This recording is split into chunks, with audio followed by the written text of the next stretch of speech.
जो हमारे पास अभी पिछले सेकंड नंबर ग्रुप ने बताया है कि 4 करोड़ का लगभग लेन देन है और जो टोटल बैंक का लोन है, तो हमारे पास पूंजी की जो उपलब्धता है उससे हम अच्छा काम करवा सकते हैं। आपसी तालमेल व एकता, बहनों में आपसी तालमेल है, एकता है। नेक्स्ट है आपसी विश्वास। आपसी एक विश्वास भी बहुत है कि भाई हाँ, जो हम कोई भी काम करते हैं या डिसीजन लेते हैं, जैसे CLF की मीटिंग में कई बार ये हो जाता है कि कुछ वीओ नहीं पहुंच पाते, तो उसमें भी आपसे विश्वास है कि भाई हाँ, जो इन्होंने सोचा है, वो जो डिसीजन लिया है वो सही है। संपूर्ण पारदर्शिता, जैसे CLF में रजिस्टर रिकॉर्ड को लेके या किसी भी चीज़ को लेके हर प्रकार की पारदर्शिता होनी चाहिए, चाहे वो रिकॉर्ड को मेंटेन करना हो या कोई भी किसी भी सामाजिक मुद्दे को लेके हो, आर्थिक मुद्दे को लेके हो, जो भी हो उसमें पारदर्शिता होनी चाहिए।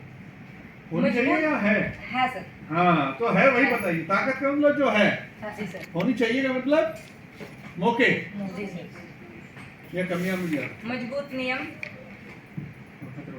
मजबूत योजना, अच्छी रिपोर्ट राइटिंग, सामाजिक पूंजी, सभी प्रकार के कैडर, यानी कि CLF में जो भी सभी प्रकार के कैडर हैं, तो वो हमारी सामाजिक पूंजी है, उनकी हम सेवाएं ले रहे हैं, तो ये हमारे ताकत में आता है। आत्मनिर्भरता, अपने कार्य को स्वयं से कर लेता है CLF, स्टाफ पे निर्भर नहीं है, चाहे वो मीटिंग को लेके हो या डिसीजन का हो या कोई भी काम शुरू करना हो किसी भी प्रकार का, तो CLF अपने लेवल पे डिसीजन ले लेता है। नेक्स्ट है हमारा मौके, कि हमारे पास मौके क्या क्या हैं आज। सरकारी या गैर सरकारी विभागों से तालमेल, आज हमारे पास मौका है कि जो हमारे सेल्फ हेल्प ग्रुप हैं उनकी वजह से जो हमारी पहचान बनी है CLF को लेके या SHG को लेके, तो सभी विभागों को लगभग ये पता है कि भी जो SHG अच्छे लेवल पे रनिंग कर रहे हैं, चाहे वो बैंक लोन हो, कोई भी ग्रुप जैसे डिफ़ॉल्ट न होना, एक अच्छी छवि है हमारी। तो इस प्रकार से हमारे पास मौका है कि हम अच्छी छवि को लेके अन्य विभागों से तालमेल बना सकते हैं और उनका फ़ायदा ले सकते हैं। सरकारी योजनाओं से जुड़ाव, आज हमारे पास मौका है उस छवि की वजह से कि हम सरकारी जो योजनाएं हैं उनका लाभ ले सकते हैं, जानकारी लेके। जैसे सेकंड नंबर ग्रुप ने बताया था कि हम कोई भी मीटिंग वगैरह में बुला के उनसे जो योजनाओं की जानकारी मिलेंगी उनसे हम जुड़ सकते हैं, ये मौका है हमारे पास। अनेक प्रकार की गतिविधियाँ, आजीविका को लेके, जैसे आज हमारे पास फंड है अच्छा, कैडर भी है, कौशल भी है अच्छा, तो हम CLF से ऋण के माध्यम से अच्छी आजीविका उनकी करवा सकते हैं, तो ये हमारे पास मौका है। अलग अलग प्रकार की गतिविधियां हम उनको दे सकते हैं। नेक्स्ट है अनेक प्रकार के कैडर को तैयार करना, आज हमारे पास CLF लेवल पे जैसे फंडिंग है, तो उनको हम ट्रेनिंग दिलवा के अलग अलग और भी एक से ज़्यादा कैडर तैयार कर सकते हैं, ये मौका है हमारे पास। नेतृत्व में महिलाओं की भागीदारी, जो हमारी आज अच्छी छवि बनी है, एक अच्छी पहचान है। जैसे कांता जी ने बताया था कि गांव में मेरे को अच्छे से जान पहचान है, तो सभी जो भी हमारी समूह सखी हैं या जो भी VO लेवल पे SHG लेवल पे काम करते हैं, उनकी एक अपने नाम से अच्छी पहचान है, तो हम इसमें भी नेतृत्व में भी महिलाएं भागीदारी ले सकती हैं, चाहे वो सरपंची का पद हो या वो मेंबर का हो या किसी भी प्रकार की, इस प्रकार से महिलाएं बढ़ सकती, आगे भाग ले सकती हैं। सामाजिक विकास में भागीदारी, सामाजिक विकास में ये है कि जैसे कोई भी समाज में जो बुराई है, हमारे पास मौका है क्योंकि एकता है, काफ़ी सारे परिवार जुड़े हुए हैं एक ही जगह से, तो हम हर एक सामाजिक कोई भी गलत अगर हो रहा है तो उसको हम रोक सकते हैं। आगे हम कमियों पे जाते हैं कि चलो हाँ, कोई बात नहीं, जितना बोलोगे अच्छा। कमियाँ, सदस्य की रुचि का कम होना, सदस्य उनके मीटिंग में आना, किसी बारे में किसी चीज़ के बारे में रुचि कम है। प्रशिक्षण की कमी, बहुत सी बहनें से जो पढ़ी लिखी नहीं है, जिसमें प्रशिक्षण की कमी है। हर सदस्य के पास सूचना ना पहुंचना, जो मान लीजिए सदस्य मीटिंग में जो शिक्षा जाना तो पिछली बहनों को उसके बारे में जानकारी नहीं होती। सरकारी योजना तक कम पहुंचना, जागरूकता, ज्ञान एवं कौशल की कमी। MCIP के अनुसार ऋण की मांग और निवेश, स्टाफ की कमी, नियमित कानून और औपचारिकताओं के पालन में देर। थोड़ा सा मैं इनको डिफाइन कर देती हूँ।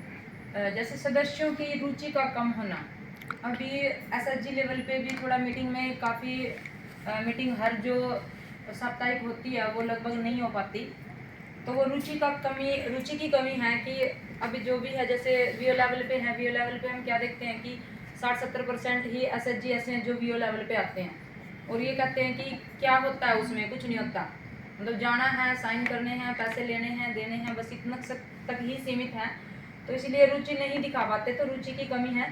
प्रशिक्षण में कमी, जैसे हमारे जो समूह सखी हैं पहले से जो काम कर रहे थे, काफ़ी सारे ऐसे हैं जो पिछले समूह सखी वो काम छोड़ चुके हैं। जो नई समूह सखी है उनको प्रशिक्षण मिलना चाहिए, तो समय समय पे हर एक प्रकार का, चाहे वो अकाउंटेंट बेस पे हो, बुक कीपिंग का हो, या कोई भी जागरूकता को लेके हो, कोई भी योजना को लेके हो, सीएलएफ के नियम हो, या अपनी जो पॉलिसी है अलग अलग, जैसे बैंक मित्रा की नई पॉलिसी आई है, तो हर एक चीज़ का हमें प्रशिक्षण मिलना चाहिए, ताकि समय समय पे अगर हमें प्रशिक्षण मिलेगा तो हमें नॉलेज अच्छी रहेगी। हर सदस्य के पास सूचना का न पहुंचना, इन्होंने जैसे डिफाइन किया है कि हर सदस्य के पास सूचना नहीं पहुंच पाती, ये हमारी कमी है। चाहे हमारे साथ जो 4000 परिवार जुड़े हुए हैं उन तक वो नहीं पहुंच पाती। सीएलएफ लेवल पे जो मेंबर आते हैं उन तक या उनके बीओ तक ही सीमित रह जाती हैं वो चीज़ें, या जो एसएचजी वहाँ तक आ पाते हैं उन तक ही सीमित रह जाती हैं। जागरूकता, ज्ञान व कौशल की कमी, अभी हमने जो सेल्फ हेल्प ग्रुप बनाए हैं, काफ़ी सारे हमारे ग्रुप हो चुके हैं, लेकिन फिर भी वो जागरूक नहीं है। जागरूक की जो सीएलएफ के जो अपनी परियोजना के नियम हैं कि अपनी परियोजना जो मिशन है वो क्यों बनाया गया, क्या मकसद है सरकार का इसके पीछे, तो सभी को उस चीज़ों के बारे में नहीं पता है। बचत कर रहे हैं पर बचत के लाभ क्या क्या हो सकते हैं, क्यों कर रहे हैं हम बचत, वो चीज़ नहीं पता है, जागरूकता कम है। एमसीआईपी के अनुसार ऋण की मांग और निवेश, एमसीआईपी एक बार जब सीसीएल करवाते हैं तब हो जाती है, उसके बाद जब सीआईएफ आता है तब हम बनाते हैं, बीच में कभी भी एमसीआईपी नहीं बनती। कोई ऐसा कॉलम हो कि एमसीआईपी बने तो उसके आधार पे सालाना या कुछ भी, तो वो नहीं हो पाता है, कि हमारी कमी है कि वो होना चाहिए। स्टाफ की कमी है, अभी जैसे हम अपने सीएलएफ की अगर बात करें तो लगभग 12 गांव आते हैं, और जो वीओ हैं 20 ग्राम संगठन है हमारे उसमें, लेकिन बीसीसी नहीं है, बीपीएम भी एक है पूरे ब्लॉक में, तो इसीलिए स्टाफ की कमी है। नियमित कानूनी औपचारिकता में पालन में देरी, कोई भी जो भी कानून पालन है, मान लीजिए हमारे सीएलएफ को लेके है या हमारे जो भी पॉलिसी को लेके हैं, गाइडलाइंस हैं, उनमें बड़ी देरी होती है, पालन नहीं हो पा रहा है।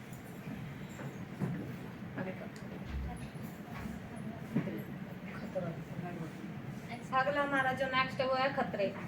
हमारे जैसे फर्स्ट है राजनीतिक पार्टियों का प्रभाव, अगर हमारे ग्रुप पे किसी भी राजनीतिक नेता या किसी भी आसपास के एमएलए का कोई प्रभाव पड़े तो उससे हमारे ऊपर दबाव आता है कि आप हमारी पार्टी से जुड़ो, ये करो वो करो, तो ये हमारे लिए खतरा है। और सेकंड है बीमा न होना, यानी मान लो किसी के पास 1-1.5 लाख की भैंस है, वो मर जाए, अगर उसका बीमा नहीं है तो उसको कुछ नहीं मिलेगा, अगर उसे कुछ मिल जाएगा तो फायदा हो, ये भी हमारे लिए खतरा है। एक दो सदस्य पर ही निर्भरता, मान लो कोई सदस्य 2-3-4 साल से काम कर रहे हैं तो बाकी मेंबर आगे आके ये नहीं सोचते कि हम भी करें, तो इससे क्या होता है कि वो ज़्यादातर उन्हीं मेंबरों पर निर्भर रहते हैं, ये भी एक खतरा हो सकता है। क्षमता से अधिक ऋण देना, मान लो किसी के पास 2-3 ऋण चल रहे हैं लेकिन वो और ऋण की मांग करता है और उसे दे दिया जाता है, तो उसके लिए किस्त वापसी करना या ऋण वापसी करना खतरा हो जाता है, एक किस्म का मुश्किल हो जाता है। पाँचवा हमारा है खाते में अनावश्यक पैसा ना, अगर हमारे सीएलएफ के अकाउंट में पैसा है तो उसको ज़्यादातर डिमांड के अकॉर्डिंग ऋण दे देना चाहिए। छठा है हमारा निगरानी की कमी, समय समय पर सीएलएफ या वीओ या एसएचजी की रजिस्टर रिकॉर्ड की जांच होना चाहिए, ये नहीं हो पाते तो ये एक खतरा है। पारिवारिक मतभेद, ये भी एक खतरा है। अब इसमें मैं पूछ लेता हूँ। हाँ अभी 2-3 सवाल। हम सबसे चाहे पूछे, आप लेकिन पूछते नहीं हो ना। नहीं, जो मौके की बात है मैं वही पूछता हूँ। बहुत बढ़िया। वैसे मैं आपको नहीं बोल रहा हूँ। सबसे पहले तो आपका ये शब्द लिखा है आत्मनिर्भरता। आत्मनिर्भर शब्द एक बहुत बड़ा शब्द है, इसके बाद मैं नहीं मानता कि कुछ कमियां रहनी चाहिए, फिर ऊपर से लिख रहे हो स्टाफ की कमी। आत्मनिर्भर बन गए तो भी स्टाफ क्यों चाहिए, और फिर बोल रहे हो कि ब्लॉक में